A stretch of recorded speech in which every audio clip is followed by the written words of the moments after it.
Shalom, Bapak Ibu dan saudara-saudari yang terkasih.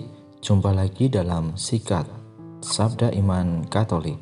Hari Kamis Pekan Biasa ke-33, 17 November 2022. Hari ini gereja memperingati Santa Elizabeth dari Hungaria, Biarawati.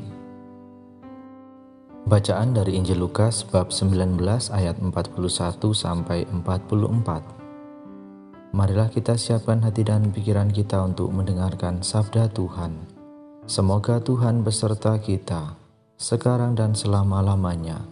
Inilah Injil suci menurut Lukas. Dimuliakanlah Tuhan.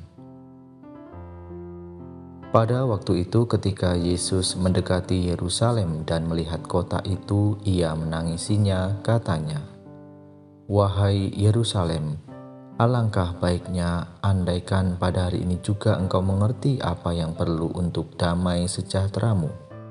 Tetapi sekarang hal itu tersembunyi bagi matamu. Sebab akan datang harinya, musuhmu mengelilingi engkau dengan kubu, lalu mengepung dan menghibit engkau dari segala jurusan. Dan mereka akan membinasakan dikau beserta semua pendudukmu. Tembokmu akan dirobohkan, dan tiada satu batu pun akan dibiarkan terletak di atas batu yang lain. Sebab engkau tidak mengetahui saat Allah melewati engkau." Demikianlah sabda Tuhan. Terpujilah Kristus. Bapak, Ibu, dan saudara-saudari yang terkasih, renungan hari ini akan dibawakan oleh Bapak Trianto Thomas dari Paroki Santo Yohanes Pemandi, Janti, Malang. Selamat mendengarkan.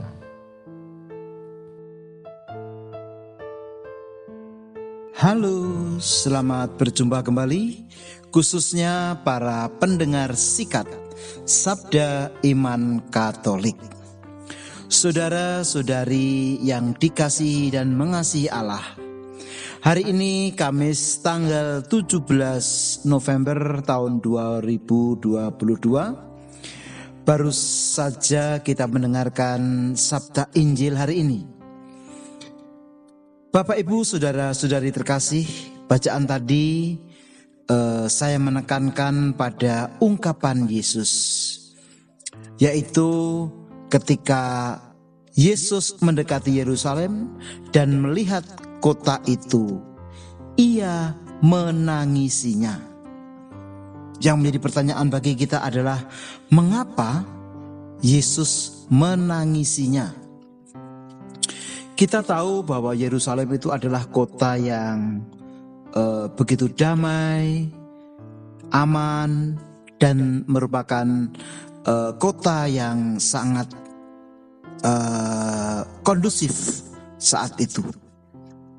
Tangisan Yesus tentunya bukanlah tangisan yang tanpa alasan, karena kita tahu bahwa Yesus adalah orang yang benar-benar serba mengetahui atau serba tahu. Mungkin yang perlu kita garis bawahi di sini adalah bagaimana ketika Yesus menangisi diri kita sendiri sebagai orang yang katanya memiliki iman. Tentunya ketika kita merasa menjadi seseorang yang beriman, seluruh hidup kita, seluruh pikiran-pikiran kita tentunya selaras dengan apa yang menjadi harapan Yesus sendiri. Tetapi kita sadar bahwa diri kita adalah sebagai manusia yang dalam konteks manusia biasa, nggak bisa lepas. Dan tentunya di sini juga ada yang namanya kelemahan-kelemahan watak.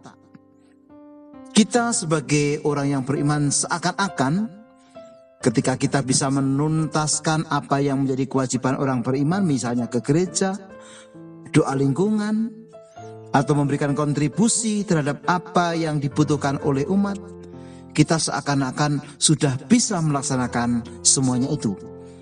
Tetapi ternyata itu semua bagi Yesus belum cukup. Kita juga diajak, kita juga diberikan kesempatan untuk mengalami yang namanya pertobatan.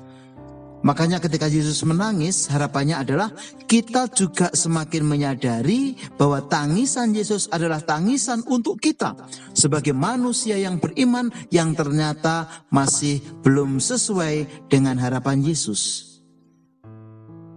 Oleh karena itu, saudara-saudari, pendengar sikat yang begitu setia, mari pada kesempatan ini kita berjuang untuk mampu membangun perdamaian, memperoleh kedamaian, dan tentunya semuanya itu selalu diawali dengan pertobatan yang real. Pertobatan akan seluruh kesadaran kita terhadap kekurangan-kekurangan ini. Dan saya meyakini ketika pertobatan itu kita respon dengan positif, maka harapan Yesus tentunya akan sesuai dengan sabda-sabda kasih yang Ia dengarkan, khususnya untuk kita sebagai umat beriman. Bapak, Ibu, saudara-saudari pendengar sikat yang begitu luar biasa setia, Marilah kita bersama-sama untuk selalu mampu mendengarkan tanda-tanda yang diberikan Yesus sendiri untuk hidup kita ini. Khususnya terkait dengan pertobatan.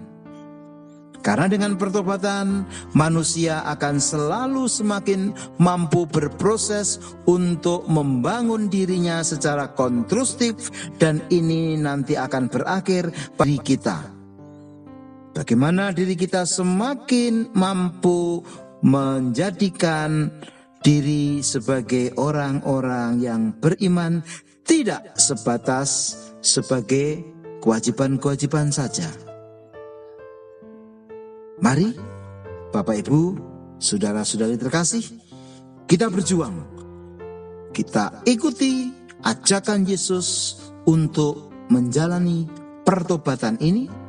Dan tentunya ketika pertobatan sudah kita lakukan, maka kita minimal sudah menunjukkan usaha-usaha kita untuk menjadi orang-orang Katolik yang semakin berkualitas.